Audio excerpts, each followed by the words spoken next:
समाज का जिस दिन इतिहास लिखा जाएगा, सबसे काला अक्षर से एक कोयरी कुर्मी और गुआर का इतिहास लिखा जाएगा कि समाज परिवर्तन इसलिए व्यवस्था। मैं 2001 का एसएससी क्वालिफाई हूं भारत सरकार में। फिर मैं नौकरी छोड़ के आया, बाबूजी से मुंह टूटी हो गई। थोड़ा सा बता देता हूं, 2006 में मैं आईसीआईसीआई का रीजनल मैनेजर रहा। तो जगदेव जो है सो चमड़वा दूसरवा के पार्टी। मैं इसके पहले भी हम नाम लेना उचित नहीं समझता हूं और यहीं पे अपने समाज को सीख भी लेना चाहिए। 4 वार्ड के बच्चे, मैं कंफर्म बोल रहा हूं, किसी को बुरा लगेगा तो माफी भी नहीं मांगूंगा। जिस समय देश आजाद हुआ था 47 में, कांग्रेस की राज थी, उसके बच्चे समझ गए थे उस समय की कांग्रेस के साथ हमारी दोस्ती अच्छी रहेगी, और उसी का बेटा आज बीजेपी समझ गया। जिसके बाप दादा कांग्रेस के साथ दोस्ती करके हम पे जुल्म जाति किए, उसका बेटा आज बीजेपी समझ गया है। लेकिन मेरे बाप दादा उस समय ना तो कांग्रेस की चाल समझे ना आज बीजेपी की चाल समझ पा रहे। मेरे बाप दादा को थोड़ा सा सम्मान देके जवाहरलाल नेहरू का टोपी पहना के पूरे समाज को टोपी पहनाया। और हमारे पूर्वज कहते थे, हम भी जब बच्चे थे तो देखते थे दादाजी को टोपी लगाते थे, तब पूछते थे कैसा टोपी है, तो बोलते थे जवाहर वाला टोपी है। हम पूछे जब सियान हुए, हम बोले कि जगदेव वाला टोपी आपको अच्छा नहीं लगा। तो जगदेव जो है सो चमड़वा दूसरवा के पार्टी। क्या बोला? ये कितनी सामाजिक सोच हमारे कुशवाहा समाज से हूं, ये मेरे अंदर में घर घर में भरा हुआ है। और कितनी तोड़ व्यवस्था करके कांग्रेस नहीं रखी थी कि हमारे समाज को एक नहीं होने दे रही। साथियों, जब हम पढ़ाई आवर में थे तो मुझे भी समझ में नहीं आ रहा। मैं 2001 का एसएससी क्वालिफाई हूं भारत सरकार में। फिर मैं नौकरी छोड़ के आया, बाबूजी से मुंह टूटी हो गई। थोड़ा सा बता देता हूं, 2006 में मैं आईसीआईसीआई का रीजनल मैनेजर रहा।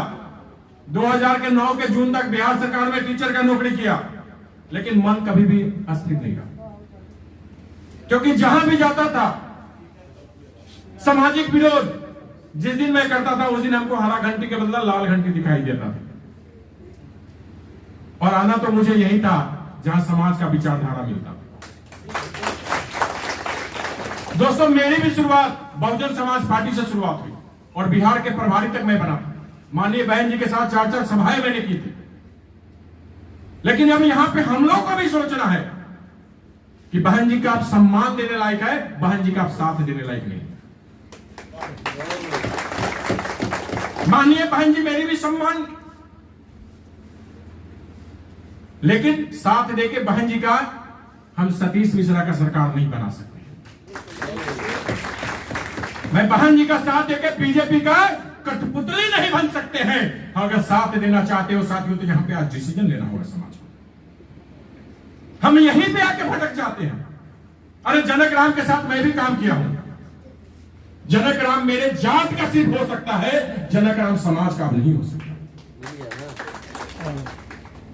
उपेंद्र कुशवाहा जी के साथ हमने भी कभी सहमति बताई होगी, लेकिन उपेंद्र कुशवाहा जी आज आपके नहीं।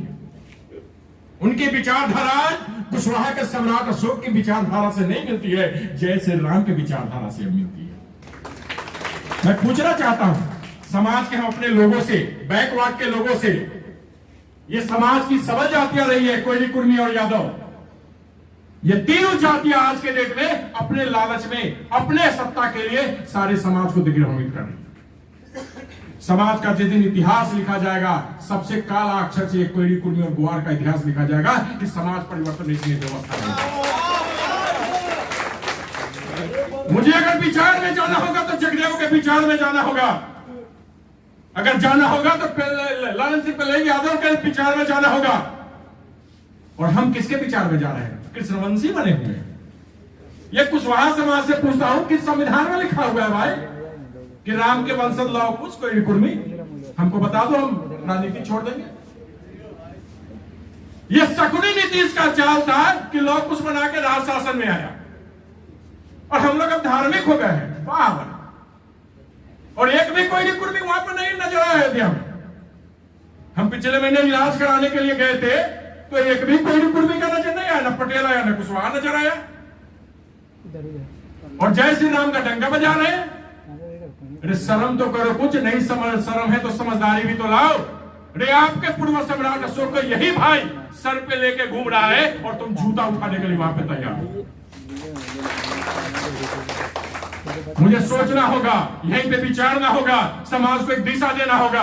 अगर पूरे देश में कोई एक विचारधारा लेके चलने वाला कोई व्यक्ति और व्यक्तित्व पैदा हुआ है, समाज को समाजीकरण में जोड़ने का अगर किसी के पास अगर कुदवा है, किसी के पास अगर हिम्मत है, तो एक ही विचारधारा है, चंद्रशेखर आजाद।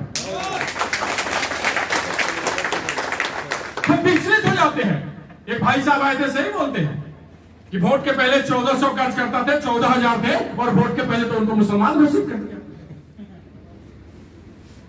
आप हिंदू भी बनो, मुसलमान भी बनो, चमार भी बनो, सिख भी बनो, ईसाई बनो, आप वोट देने के समय जब इतना दिन से आप कितना समझदार आपके पूर्वज रहे कि जब ठगते आया है, तो फिर क्यों ठगा रहे हैं और फिर अपने आप को समझदार साबित कर रहे हैं।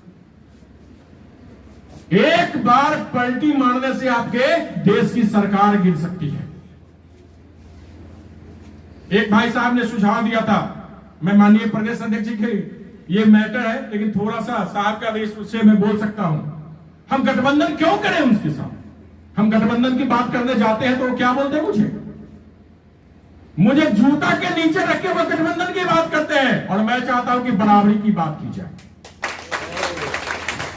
मैं गठबंधन करूंगा, मुझे कोई गुरेज नहीं है, क्योंकि मेरे ही बिछड़े हुए और बिखरे हुए भाई है वो। लेकिन तब गठबंधन करूंगा जब मेरा भी सम्मान एक भाई की तरह होना लगेगा। मैं पूछना चाहता हूं, बहुत बड़ा आज के डेट में लालू यादव जी का चेहरा है। बोलते हैं कि सामाजिक न्याय का इससे बड़ा कोई चेहरा नहीं। आरजेडी लोग एकदम सर पे लेके घूमते रहते हैं। लालू जी से मैं एक सवाल पूछना चाहता हूं कि जब आरजेडी की शासन थी तो कै % यादव छोड़ के दूसरे समाज को टिकट? लालू यादव जी की जब सरकार थी तो क्या यादव ही सिर्फ दिखता था? जिस मुसलमान के नाम पर सारे मुसलमानों का वोट लिया, आपसे ज्यादा % है।